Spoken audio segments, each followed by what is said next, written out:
Hello, beautiful people around the world. Thank you for tuning in to our new episode of Ithaca Fan View. I'm your host, Charles Green, with my co-host, Jason Camacho. Hello, and as always, we provide insight of all the sports going on at Ithaca College and news and upcoming events about things that are going to be happening so you guys can be informed. We may also touch on sporting events going on in the local community. We'll be providing interviews with athletes around campus and giving you another side of them apart from the side that you see with them just playing sports.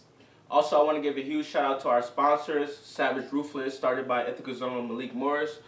Hats right here. Be sure to follow them on Instagram at Savage Roofless. Also, I want to give a shout out to our other sponsor, Drop Spot, brought to you by Isaiah Nardo, Ithaca Zone. So shout out to Drop Spot and thank you for supporting us as we support you.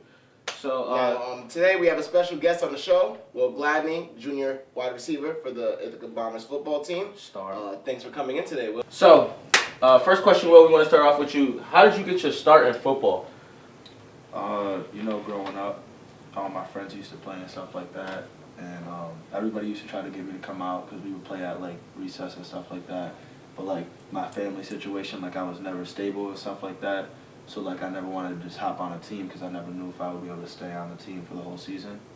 What do you mean by like it wasn't stable? So like I was in group homes my whole life and stuff. Family situations were tough, times were hard, stuff like that. And then eventually, when I got to settle down in the end of like middle school, high school, I went to this group home that was long term. So I ended up playing football in 9th grade, and I just took off from there. That's awesome.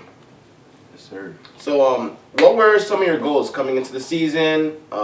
Did you complete anything? Like, did you think it was a great season for you guys? My goal this season was to have another 1,000-yard season, and team-wise, just make a playoff run. Unfortunately, we couldn't make the playoff run, and then the 1,000 yards didn't happen for me. I had a contusion in my quad, which took me out for 3 games. So still going crazy, bro.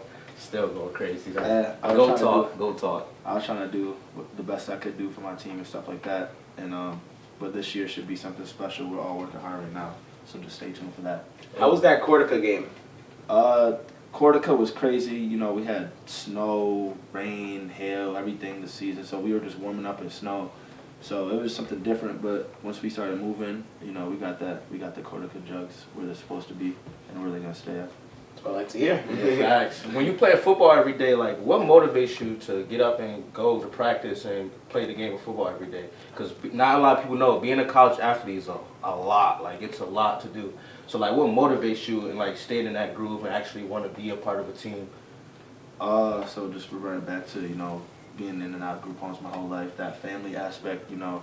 As a young kid, I was trying to look for that my whole life, and football has always been right there for me. With the family aspect, I had my brother and I had my sisters, but we weren't always together. But I could always count on going to practice with my brothers every day. So that's why football really means a lot to me. Talk about like that brotherhood experience that you get in the locker room. Like some people don't know that don't play football. Like playing like on the bus rides, how that bonds with your teammates. Like all different like home away games, staying in hotels. Talk about like that brotherhood aspect from football. Yeah, you get that brotherhood like no other in football. Just like the simple fact that there's so many guys on one team, like everybody's different, everybody has different personalities, and when we all click together, it's something really special. And to get a W on Saturday is very, very special. And even after that, like guys are gonna get married and stuff. They can call you up like, yo, remember when we balled out at Cortica, come to my wedding, stuff like that. Yeah, See, like, I can relate to that. See, like, I played football many years ago, like, back in, like, middle school and stuff, but I still talk to my friends from my Pop Warner days. We still keep in touch. We hang out. We have little reunions every now and then. Sometimes we have a pickup game. So, like, the family aspect in football is a lot stronger than I feel in some other sports, and I feel like it's probably because it's a bigger team. It's a bigger group of guys. Like, in basketball, you got maybe 12, 15 guys on a team. Yeah, you're all close and all, but I feel like with football, when it's just so many more people, you really feel like you got this big brotherhood. You got this big family with you.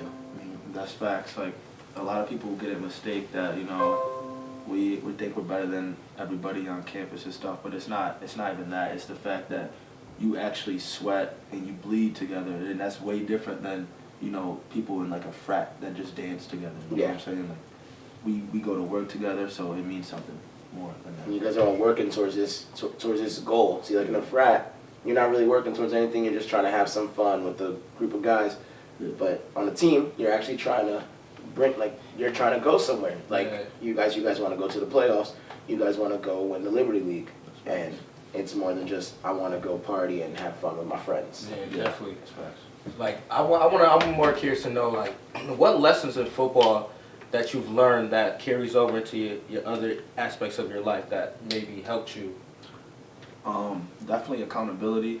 You know, being a man of your word. You know, stuff like that. Like Definitely. if you tell your teammates that you got them, you have to have them. And in the real life, if you tell someone that you're gonna do something, you gotta do it. Yeah. So, you know, just that. Accountability. Yeah, accountability. 100%. Yeah, I agree with that. Definitely, that's definitely a big part, especially coming from the receiver position, like where it's so like sometimes you could get a bit lost on the field because sometimes the ball might not go to you every play, but still like it takes that focus and that drive to be on point because receivers you gotta be knowing your routes, you gotta know what you're doing because it's like some games this season like you make the key winning plays most of the time for your team. So talk about how like going into transitioning from sophomore to junior year, how has like becoming the leader of the team like has helped you mentally now, like going into situations for like football games and stuff, or outside of football? Well, outside of football, knowing that people depend on me and stuff like that has definitely helped me out in the real world. You know, knowing that you have to be you have to act and be a certain type of way, and for people to respect you, and you know, just knowing that it makes you look at life a little different. And then this off season, I got the captain. I'm one of the captains, so Congrats, bro. Congratulations. That's big. That's big. So that took a few weeks for that to hit, because you know people used to tell me when I was younger, like people look up to you, and I would always just brush it off and stuff. Yeah. But now there's a whole football team depending on me, and Got over 50 guys looking at you. Yeah. Like you are a leader. You got to lead us to the promised land of a championship right now. Yeah, that's tough. That's a fact. Definitely tough to do. But I want that, so I look forward to it. For sure. So doing like a small transition away from football, what does it mean for your family, for you to be in college, for you to be up here, a student athlete, you're working your behind off in the classroom, and then you're working your behind off after class in the field, and waking up super early, and you're doing so much. So like, what does this mean to your family? Man, I go on all day. You know, my adopted family that I have right here, the Brainards. I'm William Brainerd Gladney now. Since this date, you can't see it, but that means a lot to them. You know, they took me in, and I just try to do everything I can to make them happy, and my real family too. I just try to make them happy, and being like the first person in college, it means something to me, and I just want to finish this thing out, and I want to take football as far as possible for them too. That's huge, bro. For real. Especially being one of the first in your family to go to college, bro. That's huge. Definitely need more black youth going to college, man. Stop the killing.